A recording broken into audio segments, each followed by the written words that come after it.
What does it mean to belong? Growing up as a first-generation American, things are complicated. You are neither and both simultaneously.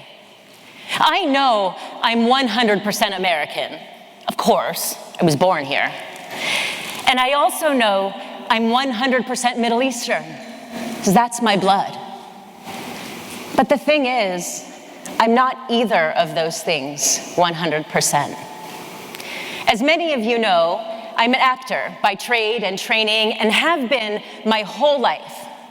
And it's the one profession where you are hired intentionally, on purpose, no questions asked, based entirely on how you look and what you represent.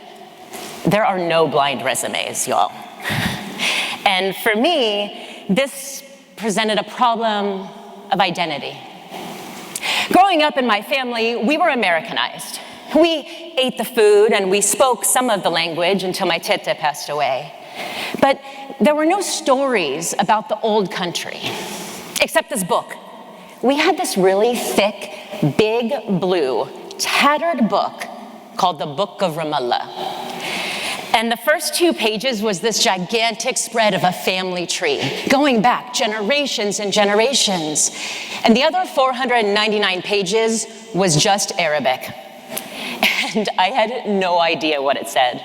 I still don't. But the thing is everybody had one of these books. You know, they were aunties' houses and uncles and cousins and grandparents. And the weirdest thing is they were always in everybody's bathrooms. Legitimately, like on top of everybody's toilets. Like it's bathroom reading or something. But other than this Book of Ramallah, there was no other story, no other history about where my family came from.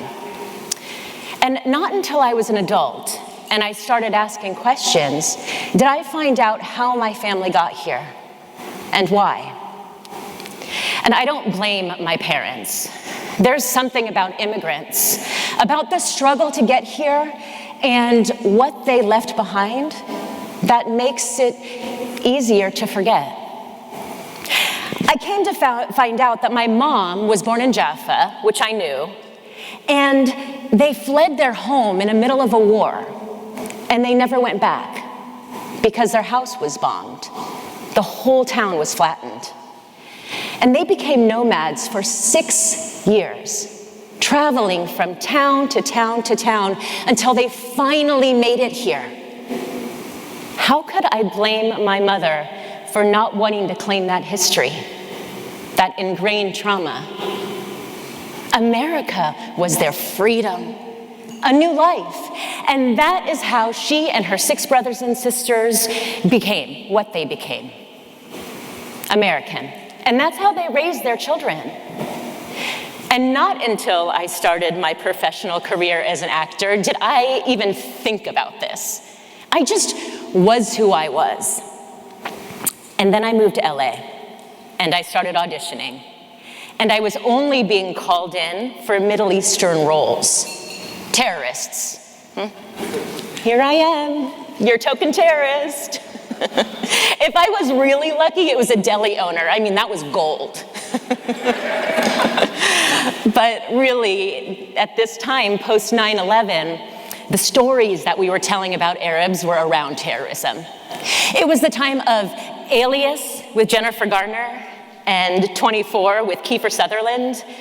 And the thing is there's not very many Middle Eastern actors in this world. I mean, in the grand scheme of things, right? So we were all called in for all of them. Every single Middle Eastern actor in the greater Los Angeles area was in one room hoping for that shot at that one terrorist. And this infuriated me. I was angry that I was lumped into this generalized Middle Eastern population.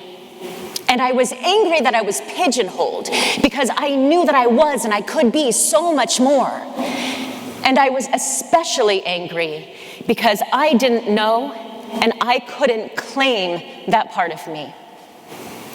I wasn't allowed to. It was forgotten. And as I continued my fledgling career as an actor, I learned to accept that this was my lot in life, Arab actor. And I did it out of economy. It was a business decision. I knew that the fastest way from the casting couch to the set was for me to lean into my Middle Easternness. So I did. But I didn't mean it. It was just that, business. And as I continued to get more work in LA and various other places, more media roles, ones that I can really sink my teeth into, something switched. I started to fall in love with these Middle Eastern women I was playing. Their joys and their sorrows and their stories in history and their fierce love and their ferocious protection. And I even started to see myself in some of them. But I felt like an intruder, like I was outside looking in on them. I didn't believe that we were the same. I didn't belong to them, and they didn't belong to me. And then something happened. As I was preparing for this talk, I thought I was going to do a little piece of a monologue by this prolific Pulitzer Prize-winning playwright, Iraqi playwright, Heather Raffo. And like a typical entrepreneur, I had to get her permission, but I had no interest in going through her agency. I wanted an answer yesterday. So I dug up her email from the internet and I emailed her out of the blue, and half knowing I wouldn't receive a response, right? But something magical happened. She responded. And not only did she respond, but she embraced me with open arms. We talked about raising families and artistry and business and being women in this world and Middle Eastern in this world and first generation. She saw me. She recognized me. And it turns out that she's friends with the playwright of a show that I'm doing now, who's also first generation Egyptian.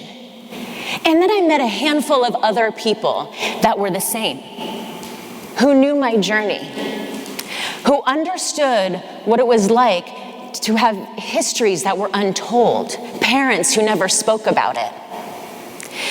They know what it's like to walk through this world either too American or too Middle Eastern. They know what it's like to be neither and both.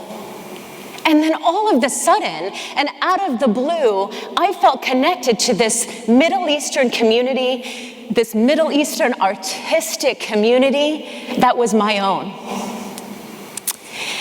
And they saw me as both, and they celebrate me as both, because both can exist. And for the first time in my life,